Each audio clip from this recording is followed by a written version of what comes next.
The Hog Sty is brought to you by TicketClub.com, your one-stop shop for live events nationwide. Whether you're looking for game, theater, or live performance tickets, don't sweat it. TicketClub.com has you covered. So make sure you're going there for all your live entertainment needs, and make sure you're clicking over to them from the banner at the top of thehogsty.com.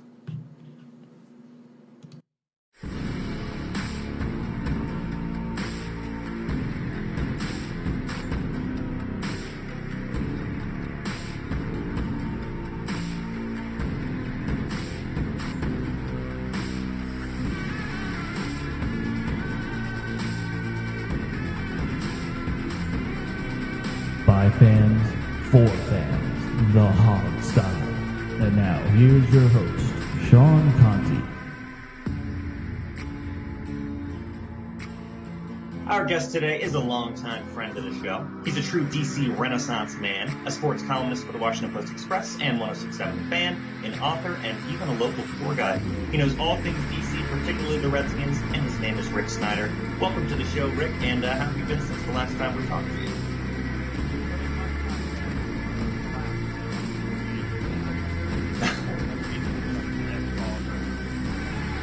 Oh, there you go. You should only be so lucky.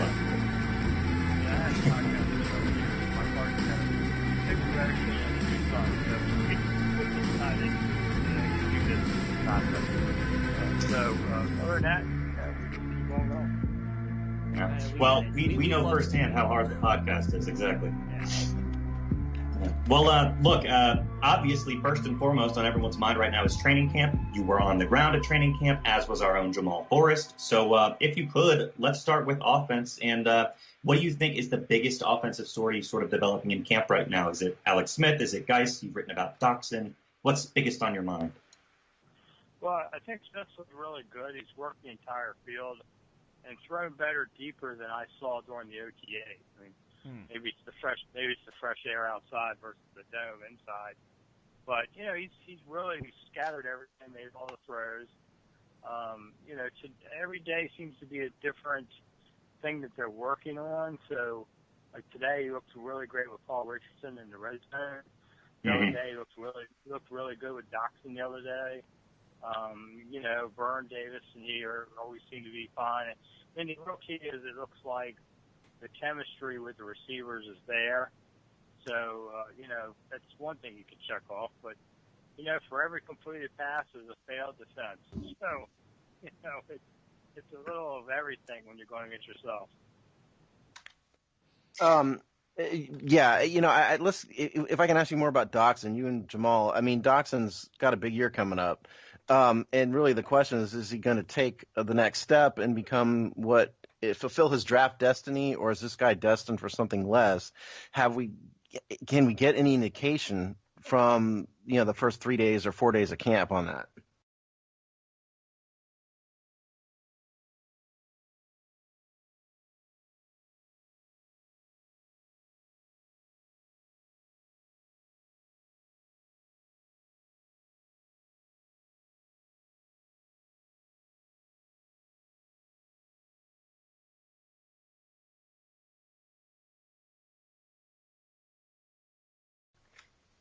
No, and even Gruden said, listen, it's hard to judge people by numbers. So with all the different receivers we have, we don't really have a fantasy player for you out there as much as people like to do because they're split up too much.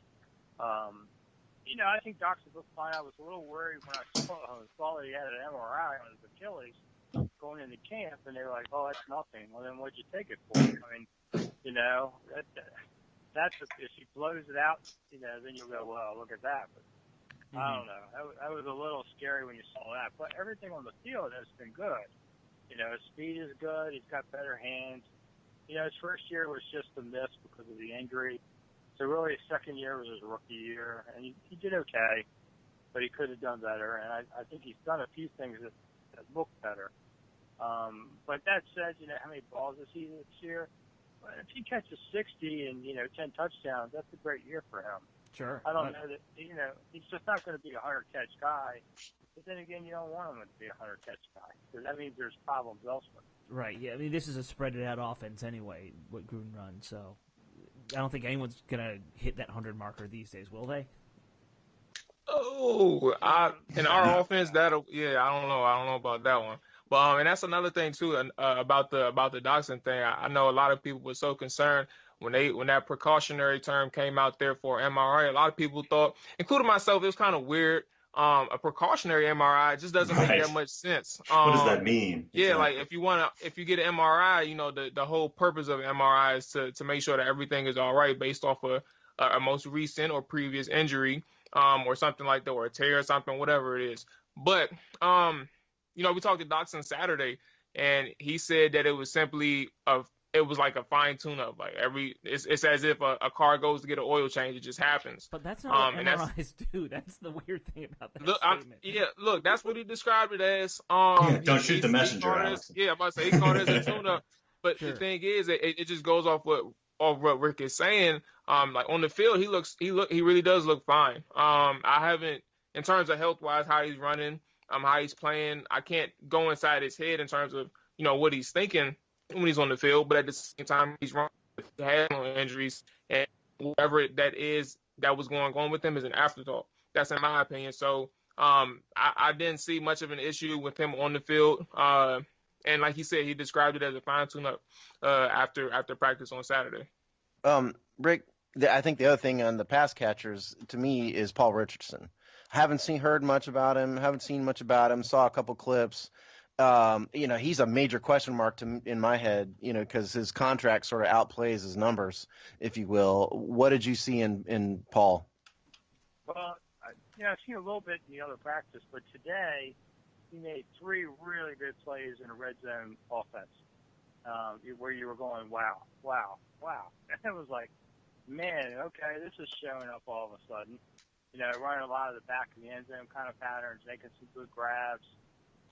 Today was very impressive. I mean, I've seen him make a couple other plays earlier in camp, but today was kind of like the breaking out day of, okay, that's what this guy can do. That's good to hear. And we all saw and heard Gruden's comments about Crowder and how great he's been too in camp. So Coach Gruden loves to say nice things about everybody, because when have you ever heard a coach say, well, he's okay, and I think the ceiling is just okay. You don't hear any of that. Well, I had Jay Gruden circa 2014 about Robert Griffin. Yeah, that's when I heard it. Yeah, there's not too many times that you'll ever hear a coach just say the guy's not the greatest thing ever. That's the time of year too. You don't have to prove it yet. Sure. But you talk about your offense. Geis is somebody that everybody is watching. I've watched the other running backs too. I think they all have something to contribute. But Geis is the one guy who's going to be able to bang away 100 yards. If he doesn't get 1,000 yards this year, I'd be really surprised. There's only been a couple rookies in Redskins history that have gone for 1,000 yards their first year. Right. And one of them back in '93. His name escapes me. Was a quick shot, Reggie Brooks. It was a horrible team, and they just had to run him. Mm-hmm. You don't get these great running backs right away, and yet I don't see a reason why he wouldn't get 1,000 yards unless Gruden just throws the ball so much. And that is something. Jay loves to throw the ball more than people think, even looking at percentages. And so it could be that Geis doesn't get quite the touches that he would like. But with a better defense, I think they won't be so desperate to have to throw all the time. So I think the guy's 1,000, 1,200 yard back, and music to my ears. Yeah, he's a banger who can go in between tackles and make some yardage there. He's done everything you would ask of a young player since OTAs. The Whisper campaign on his draft day, I don't know where that came from. Somebody had a grudge, obviously, but it's true. I've seen nothing to make me think of a warning sign with this guy. Yeah, hey, Rick, let me ask you, because you've been covering these a lot longer than any of us, obviously, but I've been to a couple training camps now. How do you tell if a back's going to work out with how camps are run these days? Because I remember going last year and thinking, oh, man, we got some great running backs this year, watching these guys, but they're breaking arm tackles most of the time. There's no contact. So, what can I look for as a quasi-layman? Well, think you're looking at speed for one thing. How quickly does he, get the ball and get past the line? That's the key thing. Is he willing to go inside, or does he shy and hesitate? That's especially with young backs. Are they hesitating a little bit? Are they adapting on one-hole gaps? You're looking for that speed kind of thing, because rarely do you see any real hitting in this. Right. I forget who Montreal State hit today, one of the running backs. Knocked the snot out of him. And you don't see that very much. Right. That's a big no-no, isn't it? I mean... Well, yeah, you don't hurt your own guy. I mean, this dude got nailed. It was one of the rookies that won't make the team. Okay. Would it be Martez?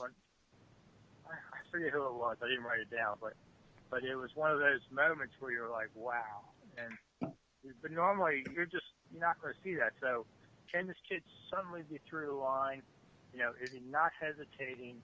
That's the biggest thing you can look for this time of year. Jamual, jump in. What did you see about Geis, since we're talking about him? Yeah, I was gonna say a little while back that the best thing about having Geis along with Thompson, and I mean you have Bibbs, Marshall, Kelly, P. Ryan, but the good thing about having Geis and the fact that he has the capability of topping 1,000 yards is the fact that he'll be able to do it on a fresh set of legs, meaning we have the depth to keep him fresh. He can't, like, they brought him in here to be the workhorse, but at the same time, he has the ability with the rotation that we have, or the Redskins have at running back, to possibly have two or three other running backs who can fill in a given down. It benefits him. He can run his hardest on every single snap that he gets. He can catch the passes. I haven't even seen him when I was out there. I didn't see him drop a pass, even though it wasn't the passes that I seen him catch. They weren't necessarily in full team scrimmages, 11 on 11. But at the same time, his hands were a question to get the have a lot of receptions out of LSU. But for the fact that sometimes it does make a difference when you see them on the pro level. Some people do have those issues catching passes in open field. I didn't see that from Geis. Route running was decent. I can't say it's perfect as a running back. Chris Thompson is probably the only one that I've seen personally who has good route running last year. I think Chris Thompson made Zach Brown fall a couple times at training camp. So it's just interesting to see Geis as a pass catcher, and that's what I was paying attention to. His running skills his explosiveness is off the chain. His acceleration is really good, and that actually surprised me, the acceleration part, because there was a few times where I've seen him get towards the sideline, pick up speed, and you're just like, I didn't know he had that second gear. And he did it a couple times.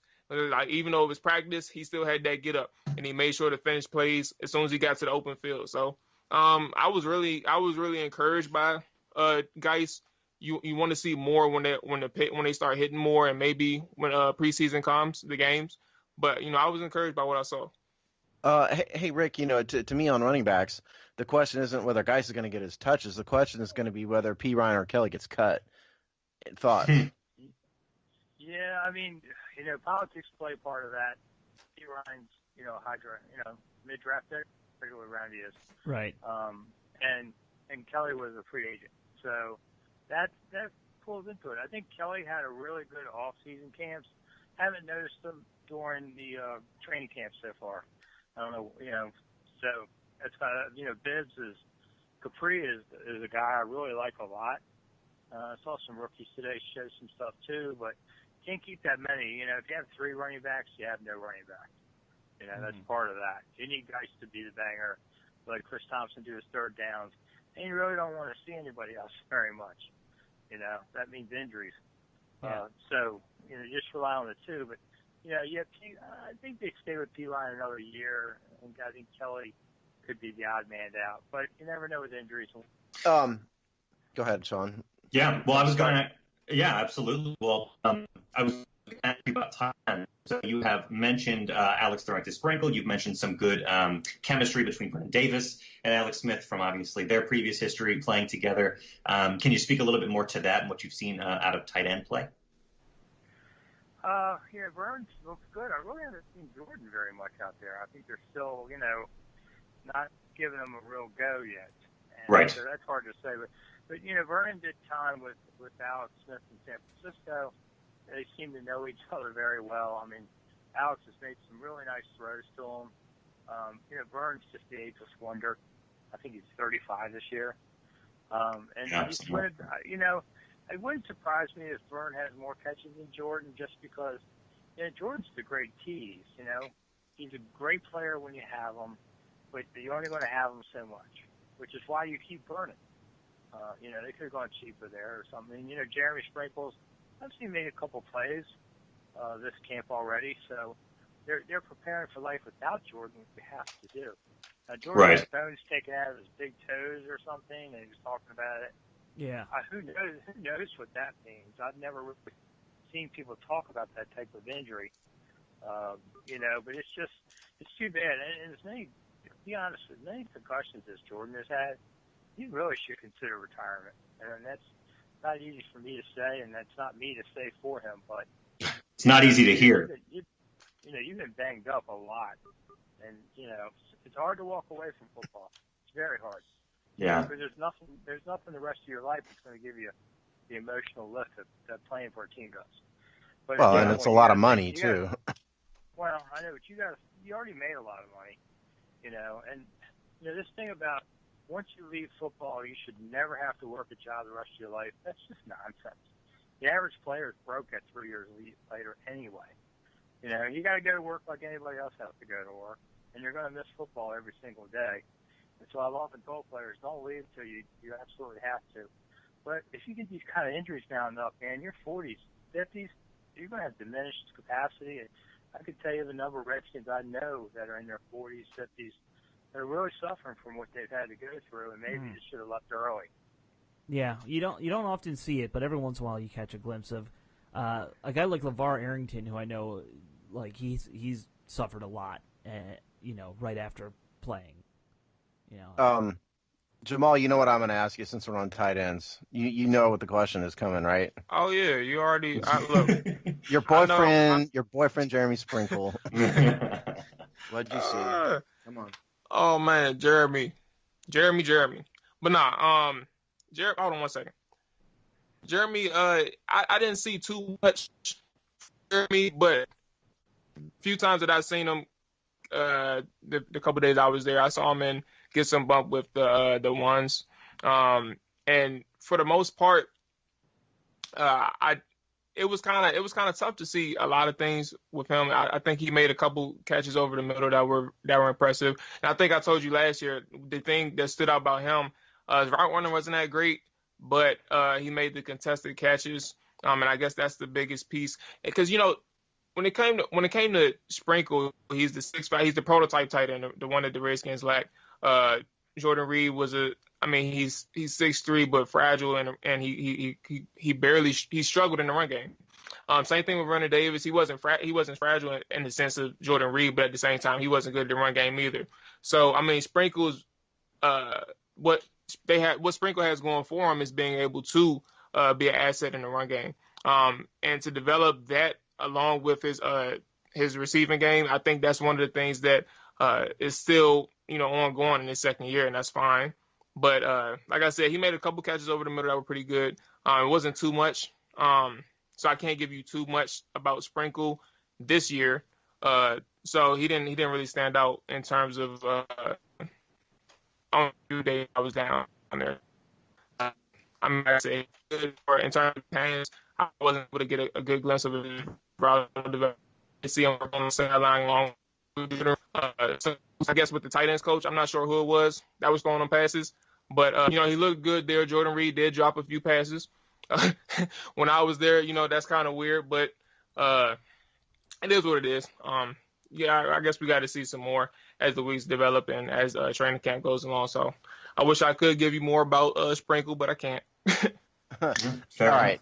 Before we flip to defense real fast, left guard, obviously we want Trent back. We haven't seen him, Ty and Secchi, but Rick, left guard is an open question. It's hard to see the O-line play, I know, but did you get any sense of what's going on with O-line, or with left guard, rather? Well, I watched the drills a lot for linemen. I don't know, maybe because I'm an old lineman, I like watching them. Sean was with the first teamers. One day I thought the defense really manhandled the offensive line, and then today I thought the offensive line beat the D line. So, it's interesting now that Deron Payne is out. I watched him line up against Rouillet, and Deron's a really nice guy. And suddenly it's like all the emotion fell out of his face. His eyes got crossed, and I thought, it's go time, and he just flew past Chase. Which is, like I said, that's a great thing for the D line, that's a bad thing for the O line. So, Right. I think Laval is going to be your left guard. I thought Trent's looks really good. I mean, his mobility, agility, and everything has looked very good. That's a good sign, he stays healthy. I haven't seen him look this fluid in a few years. So I think they're, Ty and Sankey, I think they're trying to still just keep him at tackle, and they're going to try and go with Sean first at guard, and, they'll have to adjust if they need to. Sure. That's all well and good. I just don't trust Laval's fine if he's healthy. I don't trust him to stay healthy. That's always been my thing. Yeah. That's a lot of people on this team. Yeah. Yeah, if he gets hurt, then you put in Sankey. Yeah. Yeah. I mean, you mentioned Payne too, and he's out for what, 2 weeks, guys? Is that right? Well, 2-3 weeks, I think it's up. Yeah, 2 to 3 weeks. That's a scary thing when you're talking that way, because it's like, well, it's no big deal, 2-3 weeks. 2-3 weeks this time of year is a big deal for a rookie. Yeah. Now you can cheat a little bit with a nose tackle, because unlike say corners running routes or whatever, the nose tackle's going to stand and fight. But as a rookie, it's imperative to be in there, and you're not going to be on the field half the preseason, and you're going to be Davey the other half of the preseason.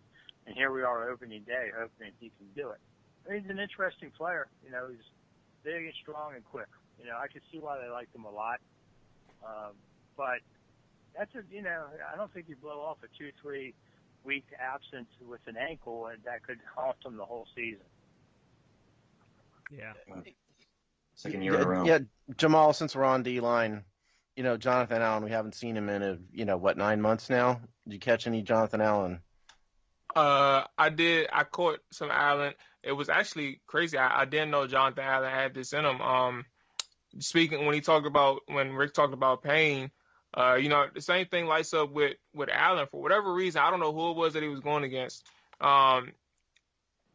Something happened where a hand flew the wrong way towards Allen, and Allen, I think he cocked his forearm back towards that offensive lineman's helmet or shoulder pad, upper body. As if like he basically took a swung at him.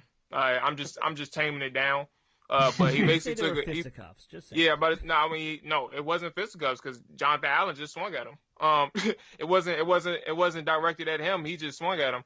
So I was like, look, I don't know. I guess he was holding him, and Allen got upset. But Allen, for the most part, in the one-on-ones with the O-line and D-line for the one day that they did it, I don't know why they didn't do it the second day, but they should have. But no, for the one day that they did do it, Allen had a few plays. When I had looked away to look at the 7-on-7s, James, one of our photographers, was telling me that he did get stood up a couple times. But it happens. Like these are professional offensive linemen, but for the most part, Allen is still that strong physical guy. And I think personally, Payne and Allen are cut from the same mold or cloth, whatever it is, whatever y'all know what I'm saying. Yeah. So yeah, it's a good sight to see from those two. And Payne was definitely, I think the guy that we should talk about that's in a good view or good favor of the head coach is Tim Settle. He looked really good a couple of days out there. So he's very impressive and somebody that people should keep their eyes on as we move on in the training camp and preseason. Rick, Tim Settle's a good one to bring up because we saw a lot on him. I thought he was undervalued in the draft. Give us your opinion on Settle from what you've seen. I know that Gruden really likes him. They were talking quite a bit about him today. I would not be surprised to see him getting significant playing time. He's better than where he came out of in the draft, and I could see him doing it. And as far as Allen goes, Allen's just solid like a bull. I mean, it's like Dexter in a way. There's just massive amount of guy without being that big. There was a stat today I saw I couldn't believe. We all remember how big Dexter Manley was, right? Yeah, I met him in person once. He's big. I mean, for the time too. Yeah. Well, especially, one of the biggest people I've ever met in a way. Kerrigan is actually an inch taller and 3 pounds heavier, and Kerrigan looks thin to me at this point. Mm-hmm. It just shows you the difference in the game, how they're doing. I think Kerrigan needs to add weight, but he's bigger than Dexter, which I don't know, man. I just kept looking at that thinking, this can't be right. So the days of these massive defensive linemen too, they're not quite as big. But I was watching the Valor game. The only first and only Valor game I've ever watched was Saturday night. I was there. Your two guys are the only ones watching that game. 10,000 people. I watched like 10 minutes to see him win, because we're title town now.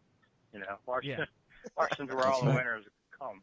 But did you see how big the Valor linemen were? I mean, they were a bunch of fat guys, but they were like 350, 400. Something ridiculous. I mean, it was just amazing how big their linemen were. Their O-lines are, but some of their defensive ends are like in the 250s still. It's interesting. Welcome to Valorcast. Yeah. Yeah. Well, that's defensive line. I think undeniably dramatically improved. The question that's going through my mind about linebackers is whether Zach Brown's play is going to change now that he has his big contract. Because I know he's been seeking out his big contract, his multi-year deal for a while now. Maybe it's just me being paranoid. Are we going to see a decrease in Zach Brown's effort? Big question. It's interesting. It's like 45 minutes into the first practice. I'm standing by the medical tent. Here comes Zach Brown, just madder than hell. And he had strained his quadriceps. And I'm thinking, how'd you do that? We haven't even done anything yet. And the quickest injury in camp I've seen in many years. And I was like, wow. So, he's day-to-day now, standing around. Just kind of a weird thing to happen. Mason Foster today got kind of knocked woozy, too. I think it takes a village at middle linebacker. But I don't think that he slacks off any because he got a contract. No. Do you think he's Do you think he's going to be a little more settled down now? Because I imagine that weighed on him a lot the last couple of years too. Well, yeah, he was a machine there for a while. I think Yeah. he missed the last. How many games did he miss at the end? 3 or 5, something. Yeah. He was, 3. I think it was 3. Yeah. Yeah, he was a machine for tackles, and he probably won't get quite that many, and really don't want him to get that many. You want your line to, get more than they got last year, because once Jonathan Allen went out, teams just ran through the line, and so it went right to Zach. You'd like to think they'll hold him up a little more up front. Zach won't get as many tackles. Hopefully, and that injury he got now is not a big deal, but if the nose tackle Payne does the job, there'll be less chances for Zach. Yeah. We haven't had a good nose tackle really since switching to the 3-4. Payne seems like he could potentially be that guy, which looks. Not unless you count Terrence Knighton. Well, yeah, and Knighton did an okay job. He just wasn't. That was a joke. That was a joke, Alan. I say I don't know if you give too much compliments. They to Knighton. did better with him than they did without him. You got to say that. I wouldn't. I don't know if I'd even say that. Jamal, you interviewed Mason Foster. To me, Mason Foster is the undisputed, leader of the front seven. Thoughts on Mason Foster based on what you saw? Oh, well, I definitely am a fan of Foster after the past few seasons. I think he joined mid 2015. I believe I think his first game was actually the Monday night game against Dallas. But since his time has been here, it's always seemed like he's the underrated guy. A lot of people, from the fan base has like their sense of what their ideal linebacker, inside linebacker wants to be. A lot of people call Mason Foster slow. A lot of people said that he wasn't a person who can cover. And personally, just watching him, and I'm not saying he's great at it, but he's adequate. He can cover, and he has decent speed. He's not that slow person who'll get burnt in open field or anything like that. If he's anywhere inside the box, that's his zone. He can shoot the gap. He's quick enough. He has instincts. He could play fast at or near the line of scrimmage. And with that being said, the last couple practices for Mason Foster, I haven't, like, again, it's a lot of people that you have to look out for, but for the most part, I've seen him decent in coverage. He's had good coverage abilities when he was in practice. I think it was one play. I want to say it was him, but I think it was one play where he was in position to make a couple deflections in the middle of the field, middle left. I think it was left sideline, around that area. So it was some plays where, you seen him stand out in his natural ability to think fast, and then there were some plays where you seen him in coverage, and you just understand, like, this is a player he's a football player. He's a gritty guy, and he's a person you don't ever have to worry about missing tackles. Like, he's a physical player. So the bigger thing is, and a lot of people's questions is can he play fast and can he cover? And that's one of the things that struggles with our inside linebackers for Daisy, including Zach Brown. He was a liability in coverage coming into Washington. He pretty much exposed himself a little bit in 2017, to be quite honest.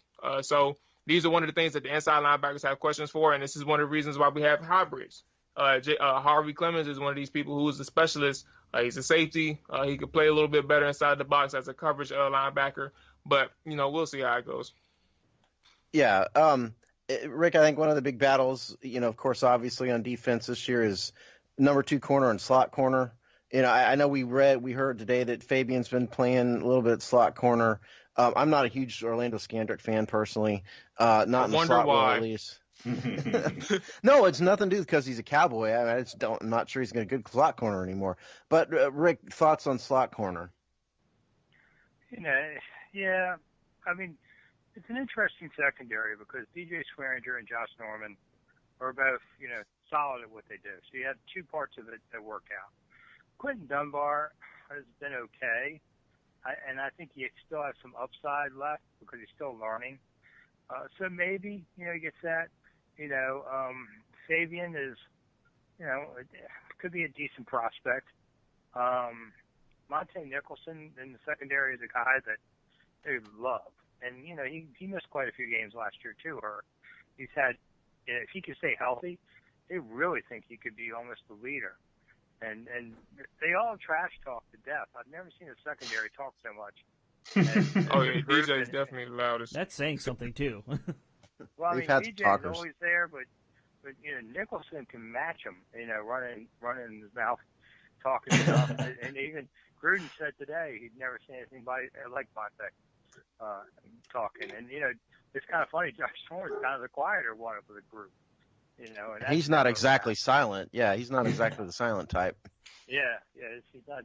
So, they're an interest. They have a lot of confidence back there. I'll give it that. They're going to get more help up front. So, the better your defensive line, the better your secondary ends up on that. So, I think they have a lot of potential to be fine if they can get some help up front. Last year, they didn't get any for the second half of the year, and they got exposed.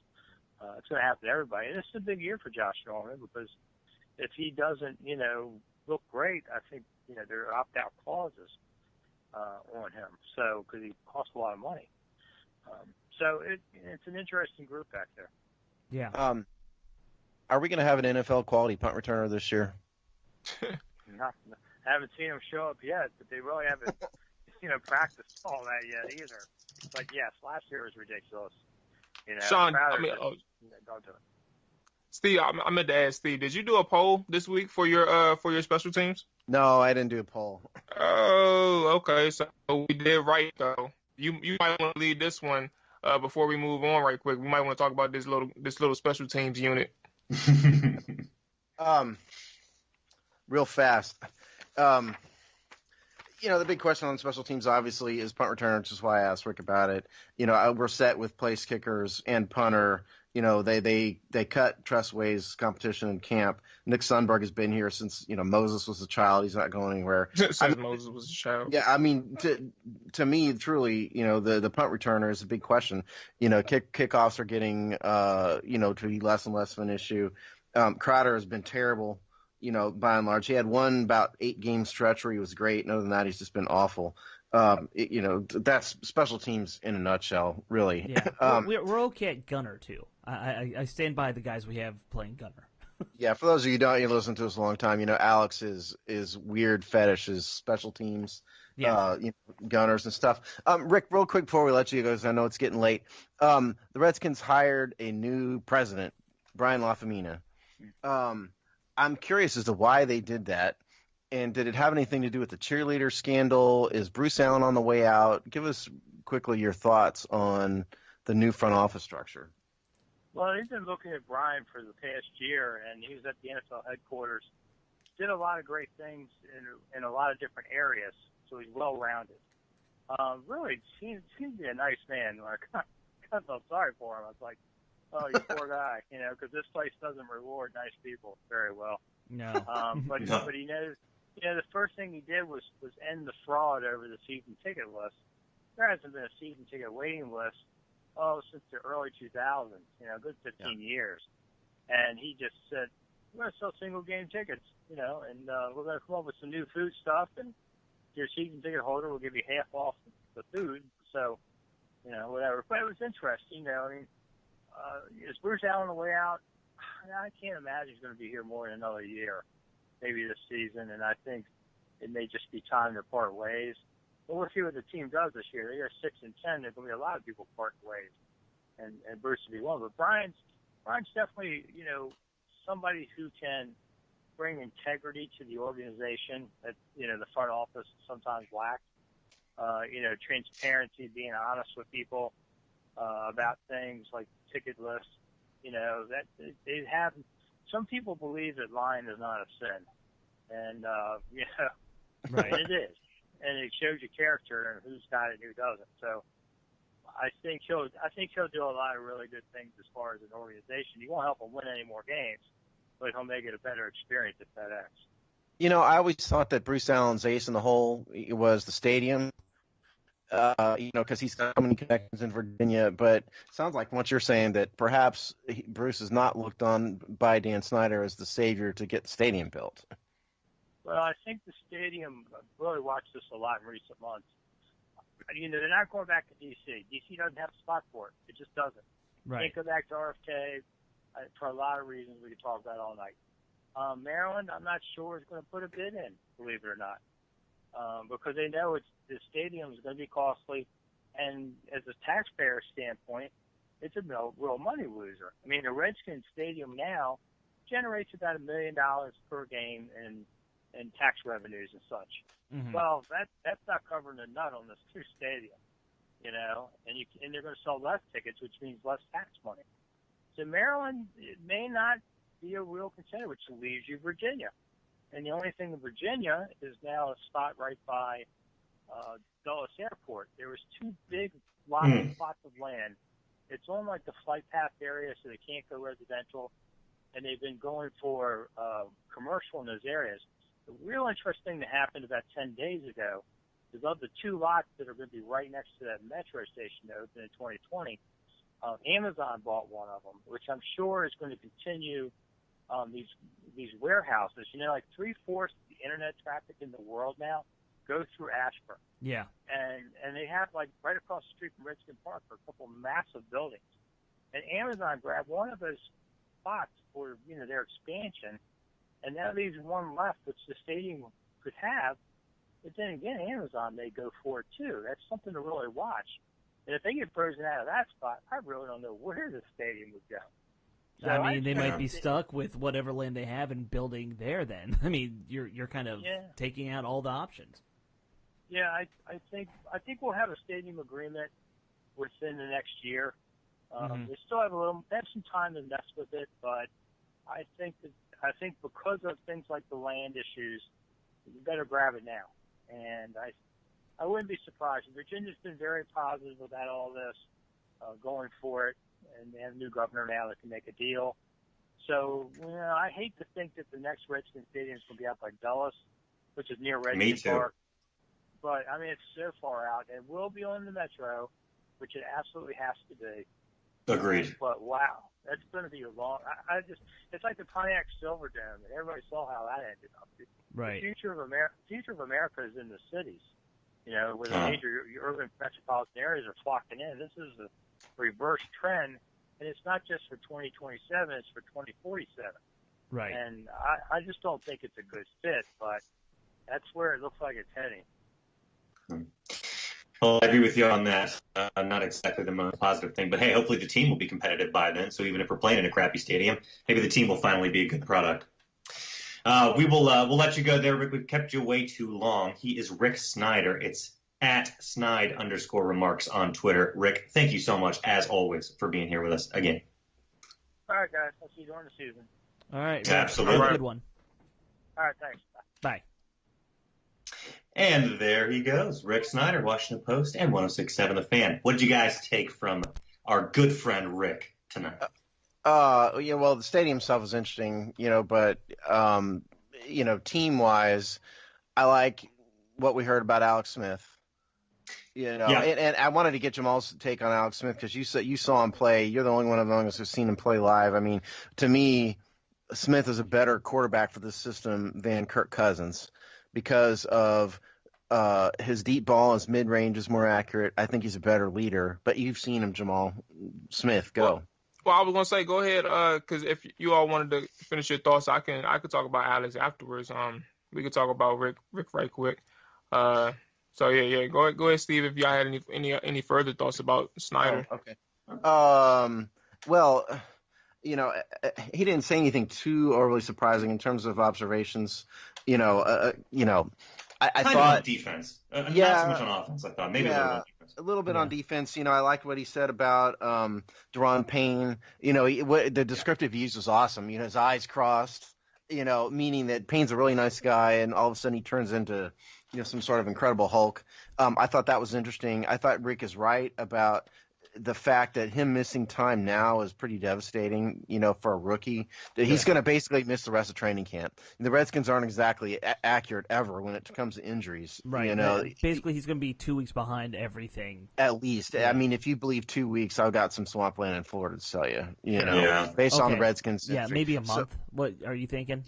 Yeah. When they say 2 weeks, I mean that we heard, Josh Doxson had a minor toe problem, 2 years ago. He missed the whole season. Right. So, anyway, I mean, so I like that. He didn't seem too high on Fabian Moreau. Didn't seem too high on any of the secondary, really. No. Just those two guys that were solid. That's it. Yeah. So that's my thoughts on Rick. And the stadium stuff is another, we could do a whole show on that, so I'll leave that alone for now. Well, he says Bruce Allen is on his way out. Certainly think that was that's the a one surprise to possibility. me, is that he thinks Bruce is gone in a year. I mean, if they don't, I'm telling you, I mean, from a corporate structure standpoint, Bruce is a team president, but he doesn't supervise the business operations, and he's not supposed to be in charge of player personnel. Right. So what is it? Bruce is drinking for a living, I think, at this point. Well, he did make an appearance at practice. Did he? A couple of times, yeah. He was talking to Paul Richardson. And Didn't he you was get at the. like right there at one point, Jamal? I want to say that may have been last year. Was it? Yeah, but this year, he wanted to go get some water because he was thirsty and it was hot outside.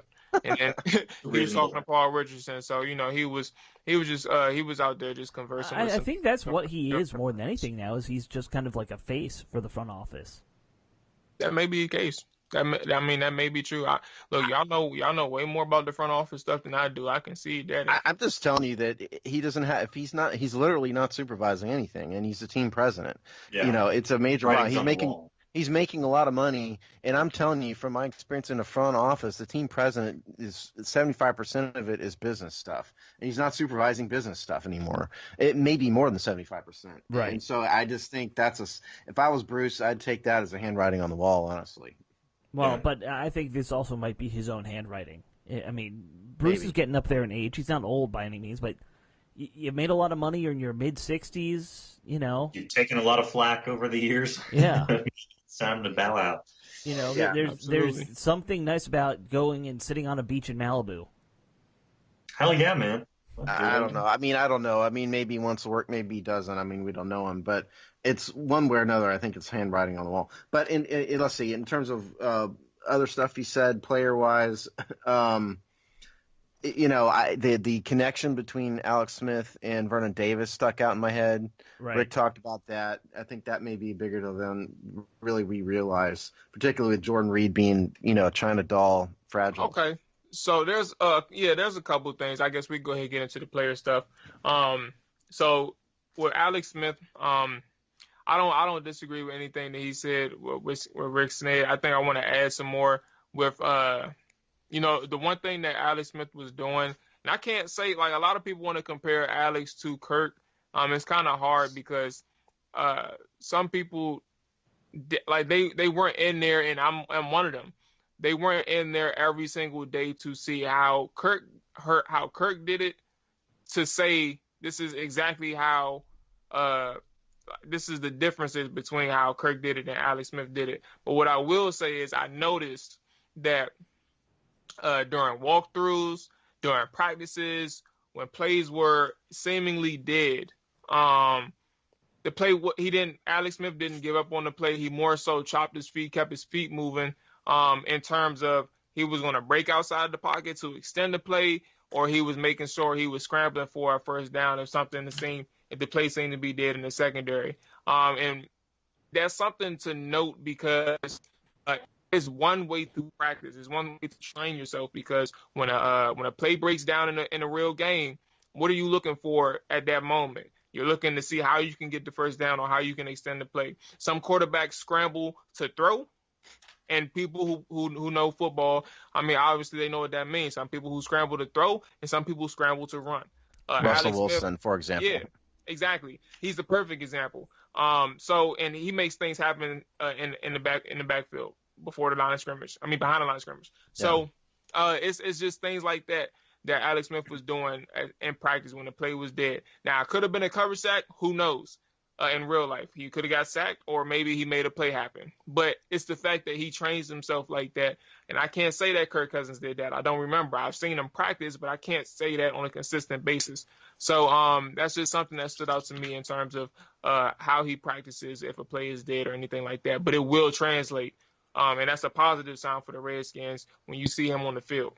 I asked Rick about Paul Richardson earlier, for a reason, and I think after, I wrote about this months ago, but I really have come to believe that Russell Wilson really hurt Paul Richardson, because I think Richardson is a guy who he doesn't win via strength. He's not going to win via leaping ability. The way Paul Richardson's going to win a battle is burst. He's going to get a window of separation there, and the quarterback needs to hit him. And the way Russell Wilson plays, he runs around, he holds the ball forever and a day, and he cuts off half the field when he's doing that. And I think Paul Richardson's play really hurt by that, and Richardson said it practically in his opening presser. So I think Alex Smith is going to be much better for Paul Richardson in particular, in that regard, because Smith is so good at getting rid of the ball in a West Coast offense style setting. So I'm looking forward to seeing that as we go. And that was why I was asking about Richardson, because I didn't read much from anybody about Richardson over the past few days. Yeah. Now I didn't have much to say about Richardson. The few things that I've seen from him, it wasn't positive. And this is full team scrimmages. When it came to the one-on-ones, those are actually designed, to help out the receivers. Yeah. And the same thing when it comes to, and I put an emphasis on this when I was tweeting during the practices. Same thing with the one-on-ones on offensive line and defensive line. When you play something like that, it's meant for you. Now, you rarely see Trent get beat, and I don't think he got beat last year at all in these one-on-ones. But it's designed to help out the defense, and the same thing for one-on-ones with wide receiver and DB. They're designed to benefit the offensive player. So things like that, it's just something that sticks out. But in terms of Paul Richardson and 14 scrimmages, there was a few drops. There was a few things that just didn't sit right with me, because these were something that, and look, it's one practice. But these are things where, Alex Smith extended the play for you. He found you late. He threw a rope, a dime in the breadbasket, and, I think it was over a linebacker and in front of the safety. DJ Swearinger was right behind Paul Richardson. He drops the pass on the sideline, 2 feet in, but didn't make the catch. The very next play, he has another pass across the middle in which he drops. That one was a little behind him, and that was on Alex. But the pass was there for him to make the catch, and he failed to do it. He went 2 for 2 on consecutive plays in which he dropped the pass. It just didn't look good. I think Richardson's Achilles heel is his hands. He's going to drop the ball. If you watch enough of his tape, you see that he's going to drop one a game. Where you're just going to go, "What are you thinking, dude?" It hits you right in the hands. He's not going to catch it, and that sounds like that's what you saw in the 11 on 11s. Yeah, and these are things. These are truly plays where they weren't difficult plays. These come second nature as a receiver. You get your 2 feet down. You secure the ball, you make the catch, and you fall down going out the sideline. He dropped it. Another one across the middle. You're going to get paid the big bucks to make the bigger plays. You're not excluded to going across the middle.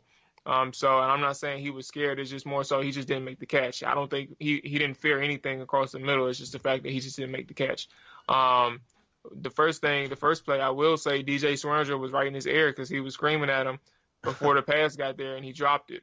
So I guess he heard. I did say that too. I think he heard DJ Swearinger behind him the first play, and this is right after DJ Swearinger picked the ball off one time, and the very next play dropped an INT from Alex Smith. So the one thing's for sure, and I'll end it like this. I was impressed by the secondary the couple of days that I was out there. I saw a few coverage sacks. I saw a few errant throws by Alex Smith due to coverage. And the front seven worked in unison with the coverage as well, too. So that was something encouraging for me. It's a pleasant surprise because a lot of people had question marks about the secondary. So I think somebody needs to get DJ Swearinger and Fred Smoot in a room and have them have a talk-off or something and see who wins. Yeah, I mean, Fred Smoot, I think Fred Smoot is undefeated. I don't think DJ won't It'd be a tough that. battle. What I meant to ask you to watch out for Martez Carter, Jamal, and I forgot to ask you because he's my sleeper. You got to watch out for Martez. I'll watch out for next week, Steve. Yeah. Thank you. Please do. Somebody do because he's my sleeper. Did you see a Martez Carter at all? Yeah, he had a few runs where you'll see him. I think this is probably it was 11 on 11. I think second team, third teams. Actually, no, it was second team. I don't think the third team even got in the full team scrimmages. I'm not sure, but either way, Martez had a few plays where he cut through the line of scrimmage and made made a couple plays, but it was more so choreographed. This wasn't like where the helmets were smacking, things like that. They weren't necessarily going full 100%. These were more so choreographed plays, and at the line of scrimmage, it was more so hold your guy up and things like that. So they weren't necessarily going full tilt. But outside of that, it wasn't much you can say. I think the biggest thing, it would be for Alex because Alex will come down there. You go down there next week, you said. Yeah. You'll be able to see the more physical practices. And maybe, like I said, I plan on going down there. If things work out, I'll go down there again when the Jets come in town. So we'll see more then when Alex goes down for sure. So he'll definitely have an eye out on Martez for you. Yeah. Yeah, Steve, we'll have to make a list of random guys you, Sean, and I need to or want me to look at. Absolutely, because we know you're the king of that kind of thing, Alex. Yeah, That's right I don't care about starters. I want to talk to guys 53 through 90. Your mission, should you choose to accept it, is to get Martez Carter in an exclusive interview. I'll work. That's your job. I mean, Jamal's usually great at getting them in. We know he had a harder time this year because the players didn't want to talk to people. So I'll do my best. Oh, hey, come on, man! You don't want to say that. Don't say that on tape. We're on wax here, man. Come on. Don't say that. But no, it wasn't as easy as I thought it was going to be going into this season. But let's take it as a positive. They're hard at work. Yeah, that's we were able to get a couple people. We tried and succeeded in the overall sense. So right. Good things moving forward. And Alex is going to get those exclusives for us. Yeah, hopefully. I mean, There you Sean go. and Alex, did you guys have anything, that struck your fancy about Rick? Rick's, Nothing struck my fancy that we haven't covered about Rick. I have one question for Jamal. I don't know if we really covered, because my big thing that I mentioned early on when we were talking about training camp was outside linebackers. Did you see anything from guys other than Kerrigan? Anyone surprise you? Outside linebacker. Well, besides Ryan Anderson getting hurt, and I think that's one of the confusions that was announced. I think with the injuries, we were told initially that Orlando Scandrick was having back spasms. He was listed as day-to-day. That turned out to be a veteran day off. It was a mistake because Ryan Anderson's name is actually Orlando Ryan Anderson. Really? So I guess they got the Orlando stuff. Who knew Um, that?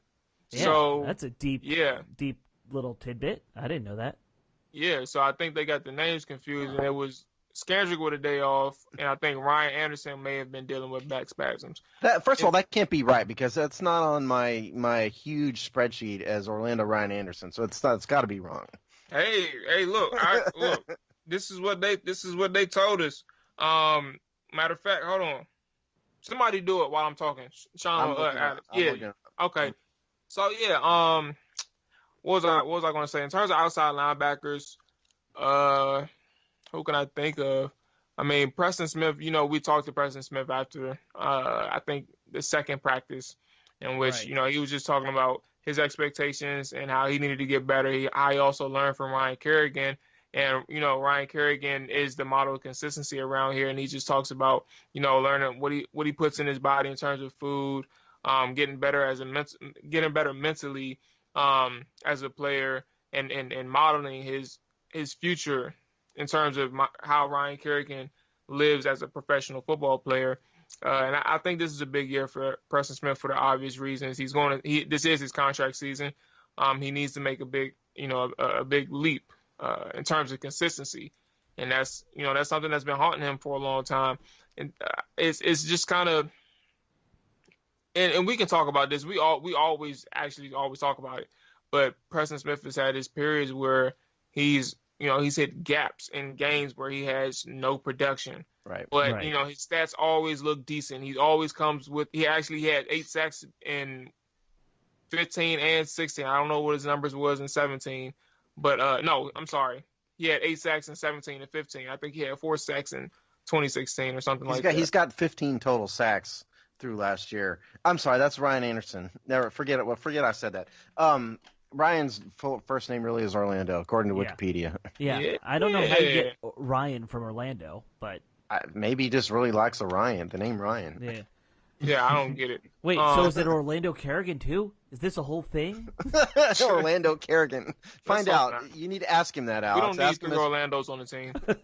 what you need to do, Alex, is when you're there next weekend, ask Ryan Kerrigan if his name is Orlando. And then when you get thrown out of when he's done punching me in the face. and you get thrown out of training camp for asking a stupid question, say you're with the Hog's Haven or something, not us. First off, if you get thrown out for asking stupid questions, half the reporters, would probably be thrown out by now. Okay, and by the way, just so I can get it right, Preston Smith has 20.5 sacks on his career. Okay. Yeah, so he had 4.5 in 2016. I know he had 8, 15. I think he had 8 this past season. Yeah, I think you're right. I think that's what it is. So it's just more so about staying consistent throughout the season now. Obviously, it helps to have a better defensive line in front of him or beside him. And this past season, it was off to a good start for both Kerrigan and Preston Smith.